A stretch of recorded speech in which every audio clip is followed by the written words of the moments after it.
بسم اللہ الرحمن الرحیم۔ سامعین کرام، آپ سن رہے ہیں عمران سیریز کے سلسلے کا ایک Urdu novel agent from power land, جس کے مصنف ہیں مظہر کلیم ایم اے، اور یہ اس سلسلے کی قسط نمبر 3 ہے۔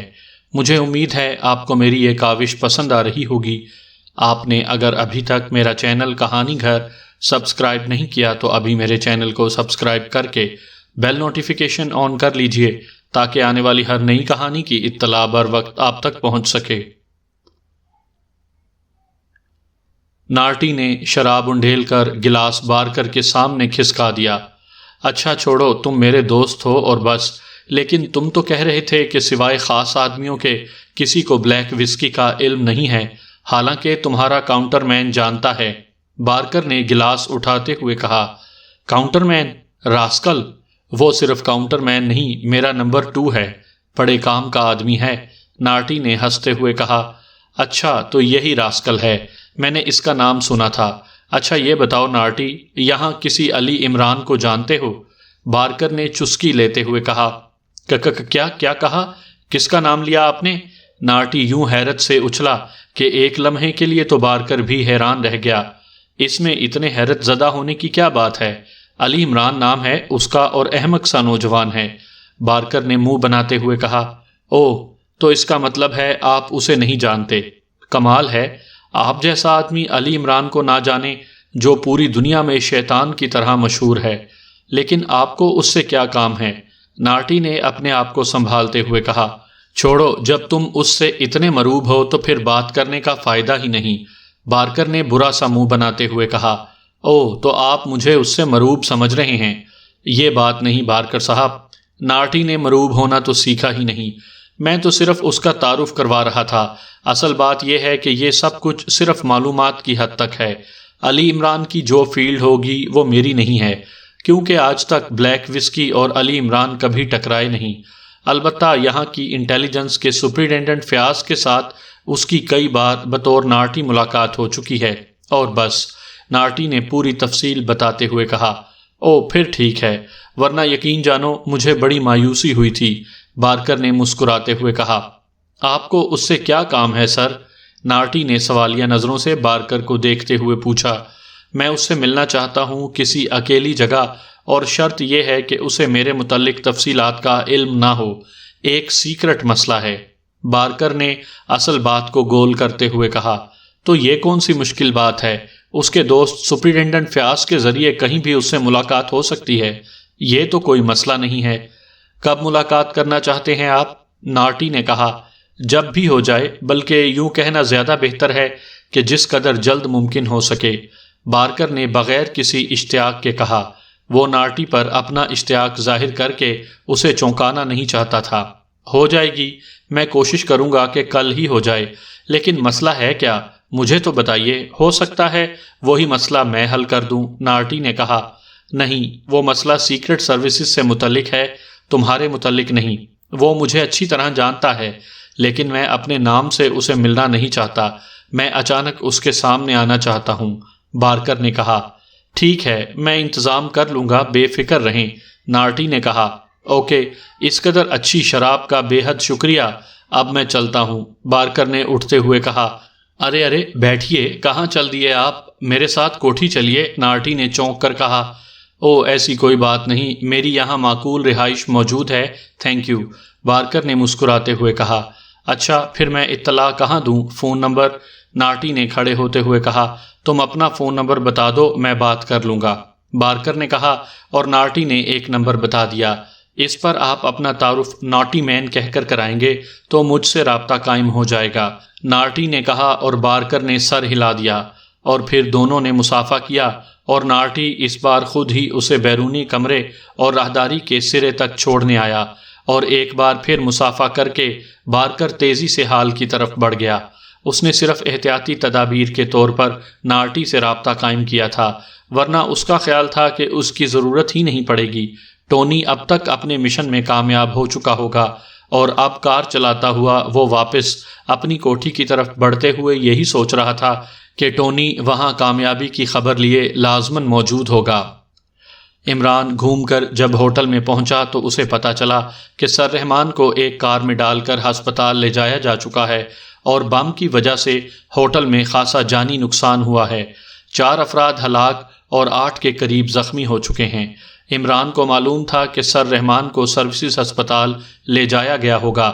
اب اس کے لیے مشکل یہ تھی کہ موجودہ میک اپ میں وہ ہسپتال میں داخل نہیں ہو سکتا تھا، کیونکہ اجنبی افراد کا انتہائی سختی سے داخلہ بند تھا، اور فلیٹ جا کر میک اپ صاف کرنے، لباس بدلنے اور پھر سروسز ہسپتال فون کر کے داخلے کے لیے کارڈ کا بندوبست کرنے میں خاصا وقت لگ سکتا تھا۔ اس لیے وہ تیزی سے اپنی کار کی طرف لپکا۔ اسے اس لیے بھی جلدی تھی کہ پولیس وہاں پہنچنا شروع ہو گئی تھی، اور وہ یہاں رک کر انہیں بیان دینے کے چکر میں وقت ضائع نہیں کرنا چاہتا تھا۔ کار دوڑاتا ہوا وہ آگے بڑھا اور تھوڑی دیر بعد اس نے ایک پبلک فون بوتھ کے سامنے کار روکی اور اتر کر بوتھ میں داخل ہو گیا۔ اس نے ریسیور اٹھا کر سکے ڈالے اور تیزی سے نمبر گھمانے میں مصروف ہو گیا۔ سروسز ہسپتال۔ چند لمحوں بعد ہی دوسری طرف سے نسوانی آواز سنائی دی، ڈاکٹر ہاشمی سے بات کراؤ، میں عمران بول رہا ہوں۔ عمران نے قدرے سخت اور تحکمانہ لہجے میں کہا، یس سر، ہولڈ آن کیجئے۔ دوسری طرف سے فوراً ہی مؤدبانہ لہجے میں کہا گیا، یہ شاید اس کے تحکمانہ لہجے کا نتیجہ تھا، ڈاکٹر ہاشمی بول رہا ہوں۔ چند لمحوں بعد ڈاکٹر ہاشمی کی مانوس آواز ریسیور پر گونجی، ڈاکٹر ہاشمی، میں علی عمران بول رہا ہوں، ڈیڈی کی کیا حالت ہے؟ عمران نے کہا۔ وہ اور ڈاکٹر ہاشمی خاصے بے تکلف تھے۔ او عمران، تم فکر نہ کرو، سر رحمان کی حالت خطرے سے قطعی باہر ہے، گولی نے انہیں کوئی زیادہ نقصان نہیں پہنچایا، بس 2-4 روز ہسپتال میں رہ کر وہ فارغ کر دیے جائیں گے، ڈاکٹر ہاشمی نے جواب دیا۔ اچھا، تھینک یو، بس خیال رکھنا جنہوں نے سر رحمان پر کھلے عام وار کیا ہے وہ وہاں ہسپتال میں بھی دوبارہ ایسا کر سکتے ہیں۔ عمران نے مطمئن ہوتے ہوئے کہا، میں سمجھتا ہوں، تم فکر نہ کرو، انہیں خصوصی شعبے میں رکھا گیا ہے جہاں کوئی آدمی نہیں پہنچ سکتا، ڈاکٹر ہاشمی نے جواب دیا، اور عمران نے اوکے کہہ کر ریسیور رکھ دیا۔ سر رحمان کی طرف سے اطمینان ہونے کے بعد عمران نے دوبارہ کار سنبھالی اور دانش منزل کی طرف بڑھ گیا۔ اب اس کا ذہن اس نیلی جیکٹ والے میں بری طرح الجھا ہوا تھا۔ اسے معلوم تھا کہ سر رحمان اس کے فون پر وہاں آئے تھے اور ڈرامہ بھی اسی کا سٹیج کرتا تھا، لیکن پھر ان پر اس طرح دلیرانہ انداز میں قاتلانہ حملہ کیوں کیا گیا، اور وہ نیلی جیکٹ والا کون تھا؟ عمران نے اس کی ایک جھلک دیکھی تھی، اور اسی جھلک سے اس نے یہ اندازہ لگایا تھا کہ نیلی جیکٹ والا غیر ملکی تھا۔ یہی سوچتا ہوا وہ دانش منزل تک پہنچ گیا۔ ظاہر ہے گیٹ پر اسے اپنی مخصوصی شناخت کرانی پڑی، تب ہی بلیک زیرو نے گیٹ کھولا۔ عمران صاحب، سر رحمان پر قاتلانہ حملہ کیا گیا ہے، آپریشن روم میں داخل ہوتے ہی بلیک زیرو نے کہا۔ تمہیں کس نے بتایا ہے؟ کیا کسی ممبر نے رپورٹ کی ہے؟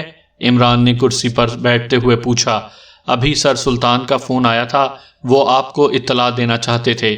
میرے پوچھنے پر انہوں نے صرف اتنا بتایا کہ سر رحمان اور سپرنٹینڈنٹ فیاض کسی کام کے لیے ہوٹل شوبرا گئے تھے، وہاں اچانک پہلے ان پر فائر کیا گیا اور پھر بم پھینکا گیا۔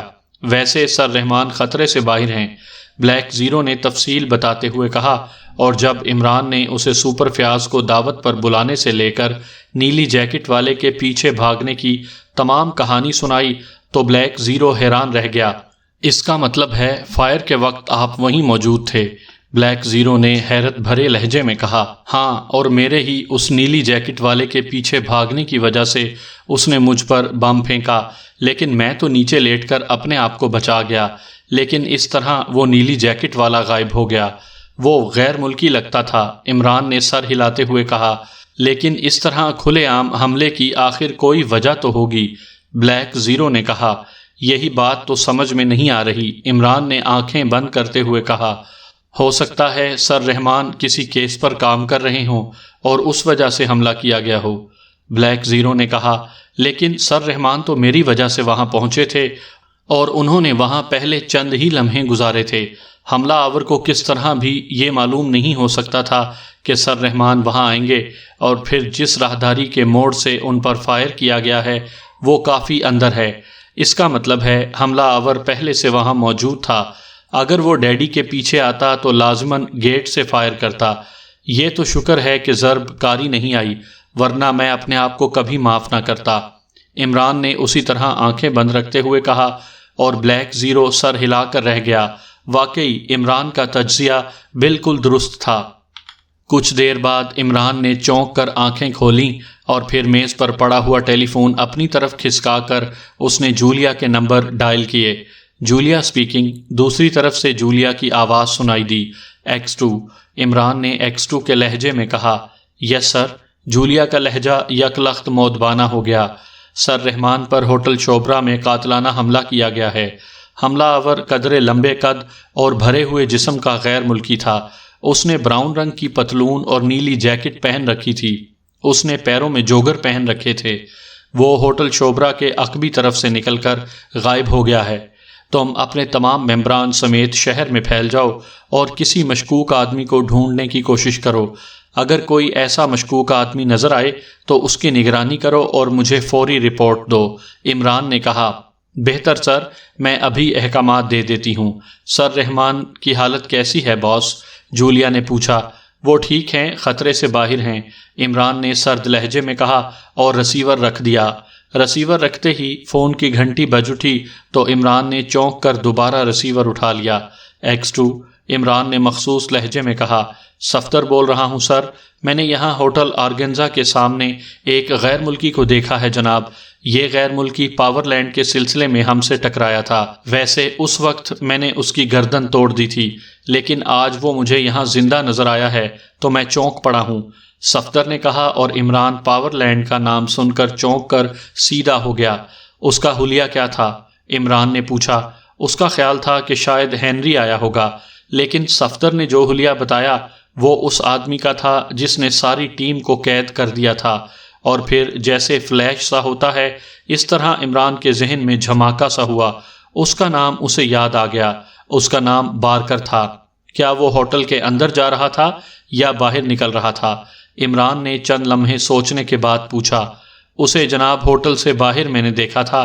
میں کار میں پاس سے گزرا تو میں نے اس کی جھلک دیکھی۔ میرے ذہن میں ہلکا سا شبہ تو ہوا، لیکن مجھے فوری ہی یاد نہ آیا۔ کافی آگے جا کر مجھے یاد آیا تو میں نے کار واپس موڑی، اور پھر میں نے ہوٹل کے اندر بھی دیکھا، لیکن وہ کہیں موجود نہ تھا۔ چنانچہ میں نے سوچا کہ آپ کو اطلاع کر دوں۔ صفدر نے جواب دیا۔ یہ ہوٹل آرگنزا نارٹی کا ہے؟ عمران نے پوچھا۔ یس سر، نارٹی مشہور غنڈہ ہے، اور ویسے اس ہوٹل میں جرائم پیشہ لوگ ہی زیادہ تعداد میں دیکھے جاتے ہیں، صفدر نے جواب دیا۔ اچھا، تم وہیں ٹھہرو، میں عمران کو کال کر کے اسے بھیجتا ہوں، اور پھر اس بارے میں تم دونوں تحقیقات کر لینا۔ عمران نے کہا، میں نے سر پہلے عمران صاحب کو ہی ان کے فلیٹ پر فون کیا تھا، کیونکہ وہ پاور لینڈ میں ساتھ تھے، لیکن وہ فلیٹ پر نہ ملے۔ سلیمان نے بتایا کہ وہ 7 بجے کے گئے ہوئے ہیں۔ سلیمان نے یہ بھی بتایا تھا کہ 2-3 بار کچھ مشکوک افراد عمران کا پوچھنے آئے تھے۔ 1-2 بار فون پر ان کے بارے میں اجنبی آواز میں پوچھا گیا ہے۔ صفدر نے مزید رپورٹ دیتے ہوئے کہا، ٹھیک ہے، میں اسے تلاش کر لوں گا، تم وہیں رکو، عمران نے کہا اور رسیور رکھ دیا۔ میرا خیال ہے سر رحمان صرف میری ڈیڈی ہونے کی وجہ سے زخمی ہوئے ہیں، عمران نے ہونٹ کاٹتے ہوئے کہا۔ آپ کے ڈیڈی ہونے کی وجہ سے؟ کیا مطلب؟ میں سمجھا نہیں، بلیک زیرو نے حیرت سے بھویں اچکاتے ہوئے کہا۔ میرا خیال ہے میرے فلیٹ کا فون ٹیپ کیا گیا ہے، اور فون کال کی مدد سے انہوں نے اس سارے ڈرامے کا پتہ چلایا کہ فیاض اور میں 8 بجے ہوٹل شوبرا پہنچیں گے، اور پھر دوسری کال سے انہوں نے سر رحمان کے وہاں پہنچنے کا پتہ کیا ہوگا، اور وہ سارا ڈرامہ سمجھ گئے ہوں گے، اور ان کا خیال ہوگا کہ میں کسی نہ کسی میک اپ میں وہاں موجود رہوں گا۔ چنانچہ ان میں سے ایک نے سر رحمان پر قاتلانہ حملہ کیا تاکہ ان کے زخمی ہونے پر میں ظاہر ہو جاؤں اور پھر وہ مجھ پر حملہ کر دیں، لیکن بم کی وجہ سے صورتحال خراب ہو گئی اور ان کا مقصد پورا نہ ہو سکا، اور اب شاید وہ اس انتظار میں ہوں گے کہ میں کب فلیٹ پہنچتا ہوں، اور ہو سکتا ہے انہوں نے ہسپتال کی نگرانی بھی شروع کر دی ہو کہ میں لازماً ڈیڈی کو پوچھنے ہسپتال جاؤں گا، عمران نے آئیڈیا لگاتے ہوئے کہا۔ لیکن عمران صاحب، جس وقت آپ فون کر رہے تھے اس وقت بھی تو آپ پر حملہ کیا جا سکتا تھا۔ آپ نے فون تو کیا صبح اور فلیٹ سے آپ گئے شام کو، بلیک زیرو نے کہا۔ تمہاری بات درست ہے، لیکن ہو سکتا ہے فون کو اس طرح ٹیپ کیا گیا ہو کہ انہیں ٹیپ اتارنے اور پھر اپنے باس سے احکامات وغیرہ لینے میں وقت لگ گیا ہو، یا پھر یہ ہو سکتا ہے انہوں نے سوچا ہو کہ کھلے عام زیادہ آسانی سے گولی ماری جا سکتی ہے۔ بہرحال چکر کچھ اسی طرح کا چلا ہوگا، عمران نے کہا۔ لیکن یہ سب کچھ ہو کیوں رہا ہے؟ بلیک زیرو نے کہا۔ یار تمہیں X2 بنا کر بعض اوقات میں اپنے آپ کو گھامڑ سمجھنے لگ جاتا ہوں۔ پاور لینڈ کا نام سامنے آنے کے باوجود تم پوچھ رہے ہو کہ یہ سب کچھ کیوں ہو رہا ہے۔ پاور لینڈ والوں کو معلوم ہو گیا ہوگا کہ میں زندہ بچ بھی گیا ہوں بلکہ واپس آ گیا ہوں، اور انہیں شاید یہ خدشہ ہو کہ میں نے آٹومیٹک ٹرانسمٹ فیوز کی تھیوری سمجھ لی ہے اور میں واپس اپنے ملک اس لیے گیا ہوں کہ آٹومیٹک ٹرانسمٹ فیوز تیار کر کے ان کے ہیڈ کوارٹر پر حملہ کر دوں گا۔ چنانچہ انہوں نے یہی فیصلہ کیا ہوگا کہ فوری طور پر میرا خاتمہ کر دیا جائے تاکہ آٹومیٹک ٹرانسمٹ فیوز تیار کرنے کا مسئلہ ہی ختم ہو جائے، اور یہ بارکر یقیناً اس سلسلے میں آیا ہوگا۔ اور اب مجھے خیال آ رہا ہے کہ نارٹی یقیناً پاور لینڈ کا ایجنٹ ہوگا۔ میں کئی بار سپر فیاض کے ساتھ نارٹی سے مل چکا ہوں، وہ مجھے اچھی طرح جانتا ہے، عمران نے تفصیل بتاتے ہوئے کہا، اور بلیک زیرو خفت بھرے انداز میں مسکرا دیا۔ سوری سر، جہاں تک آپ کا ذہن پہنچ جاتا ہے وہاں تک کم از کم میرا سوچنا محال ہے، بلیک زیرو نے شرمندہ ہوتے ہوئے کہا۔ اچھا اب تم ایسا کرو کہ جولیا کو کال کر کے کہو کہ وہ ممبروں سمیت میرے فلیٹ کی نگرانی کرے، صرف نگرانی۔ جب میں وہاں پہنچوں تو یقیناً مجھ پر حملہ کیا جائے گا اور اس حملے کے لیے کوئی نہ کوئی سامنے آئے گا، اس کی نگرانی کی جائے، صرف نگرانی۔ یہ بات اسے خاص طور پر کہہ دینا، انہوں نے کوئی مداخلت نہیں کرنی، کیونکہ اس طرح مجرم جو شاید اب تک اپنے آپ کو خفیہ سمجھ رہے ہوں گے ان کی مداخلت پر چونک پڑیں گے، اور ہو سکتا ہے وہ اپنا طریقہ کار بدل لیں، اور میں ان کے سرغنہ تک پہنچنا چاہتا ہوں۔ عمران نے کرسی سے اٹھتے ہوئے کہا۔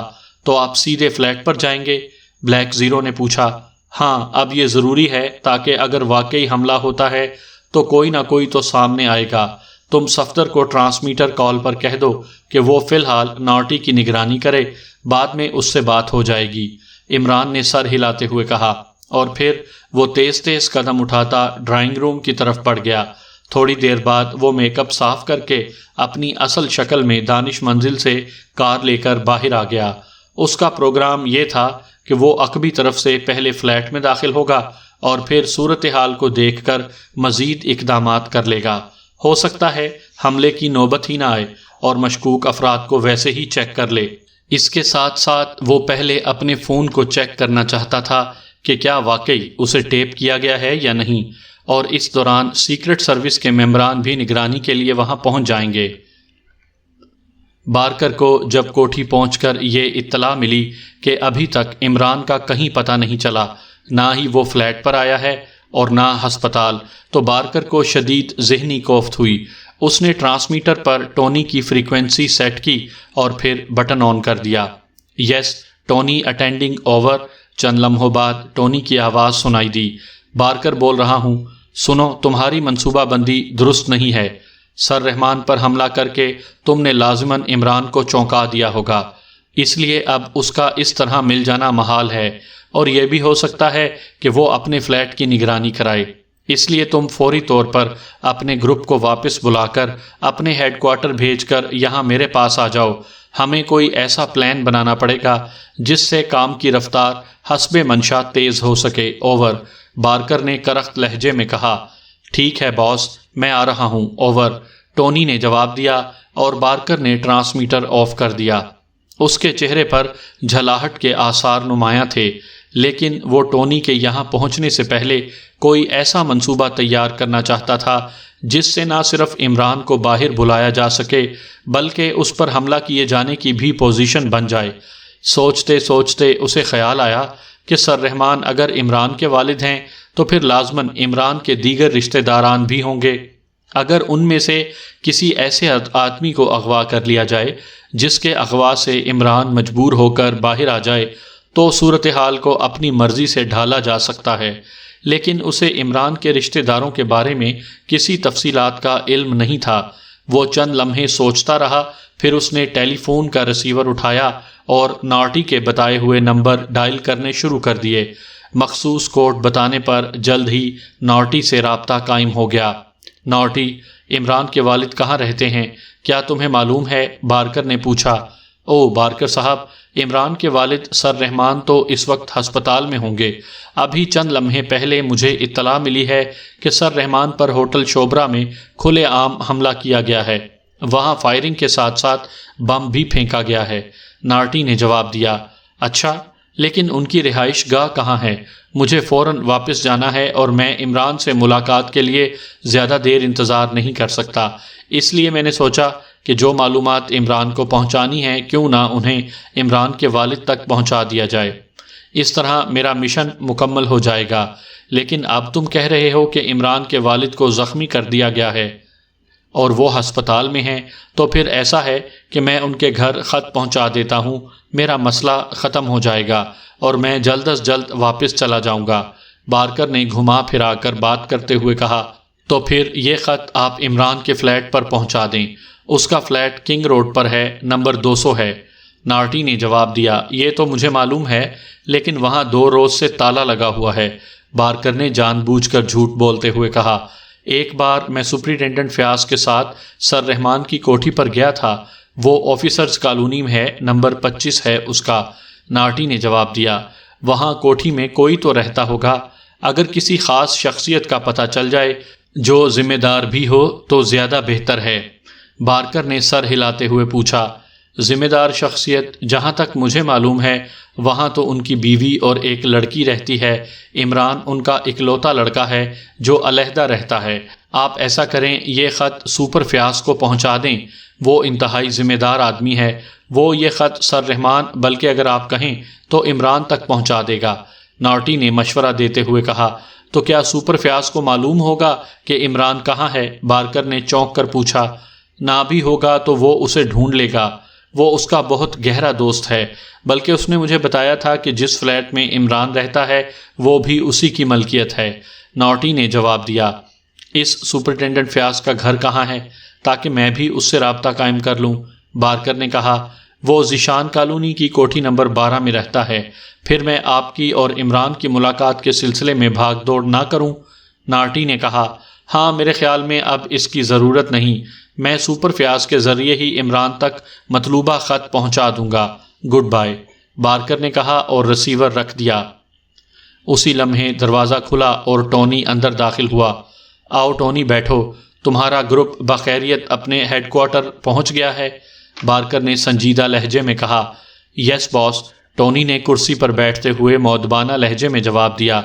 ٹونی، جتنی دیر گزر رہی ہے میری بے چینی بڑھ رہی ہے، بارکر نے انتہائی سنجیدہ لہجے میں کہا۔ باس، عجیب اتفاق ہے کہ جب سے ہم نے عمران کو ڈھونڈنا شروع کیا ہے عمران غائب ہے۔ یہ ہو سکتا ہے کہ وہ ملک میں موجود ہی نہ ہو، ٹونی نے کہا۔ ارے ہاں، اس بات کا تو مجھے خیال ہی نہیں آیا۔ ٹھیک ہے، پہلے ہمیں اس بات کا پتہ کرنا چاہیے وہ ملک میں ہی نہ ہو اور ہم خواہ ٹامک ٹوئیاں مارتے رہ جائیں، بارکر نے سر ہلاتے ہوئے کہا۔ لیکن اس کے باورچی نے تو یہ نہیں بتایا کہ وہ ملک سے باہر ہے، اس نے تو صرف اتنا کہا کہ وہ فلیٹ میں نہیں ہے، ٹونی نے کہا۔ اس کے فلیٹ کا نمبر کیا ہے؟ میں خود باورچی سے بات کرتا ہوں، بارکر نے جوشیلا لہجے میں کہا۔ وہ بہت نک چڑھا سا آدمی ہے، سیدھے رخ بات ہی نہیں کرتا، ٹونی نے منہ بنا کر کہا۔ سیدھے منہ بات نہیں کرے گا تو پھر عمران سے پہلے اس کے جسم کے ٹکڑے اڑا دوں گا۔ نمبر بتاؤ، بارکر نے غصیلے لہجے میں کہا، اور ٹونی نے نمبر بتایا تو بارکر نے رسیور اٹھا کر نمبر ڈائل کیے۔ 1-2 بار گھنٹی بجی اور پھر کسی نے رسیور اٹھا لیا۔ یس، آلو کچالو 12 مسالے فروٹ چاٹ ایسوسی ایشن آفس۔ دوسری طرف سے ایک چہکتی ہوئی آواز سنائی دی۔ سوری، رانگ نمبر، بارکر نے جھنجھلائے ہوئے انداز میں کہا اور ہاتھ مار کر کریڈل دبا دیا۔ یہ تم نے کون سا نمبر بتا دیا مجھے؟ بارکر نے غصیلے انداز میں سامنے بیٹھے ٹونی سے مخاطب ہو کر کہا۔ باس، نمبر تو یہی ہے، شاید غلط ڈائل ہو گیا ہو، ٹونی نے حیران ہوتے ہوئے کہا، اور بارکر نے ایک بار پھر نمبر ڈائل کرنے شروع کر دیے۔ اس بار فوراً ہی رسیور اٹھا لیا گیا۔ یس، کس کی جان عذاب میں آئی ہوئی ہے؟ رات کے وقت تعویذ نہیں ملا کرتے، سورج غروب ہونے کے بعد تعویذوں کے موکل اپنے اپنے گھروں کو چلے جاتے ہیں۔ دوسری طرف سے وہی آواز سنائی دی جو پہلی بار سنائی دی تھی، مجھے علی عمران سے ملنا ہے۔